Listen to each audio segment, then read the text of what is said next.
Bu din Allohning dini. Din bu tarbiya. Din faqat ikiraga namoz bas, akalar. Din faqat 4 ta surani yodlab olish emas. Qur'on faqat yodlash uchun tushirilmagan. Qur'on faqat o'qish uchun tushirilmagan. Qur'on faqat eshitish uchun tushirilmagan. O'ylamang, u yodlab olsam bo'ldi, jannat zelyonni deb. Yodlagan, eshitgan, o'qigan, agar amal qilmasa jannatga kirmaydi.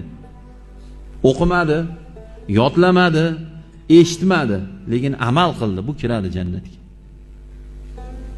Bechora 3 ta sura bilan yuradigan odammiz hammamiz. Inna atoyna, alhamdu, qul huvallohu ahad.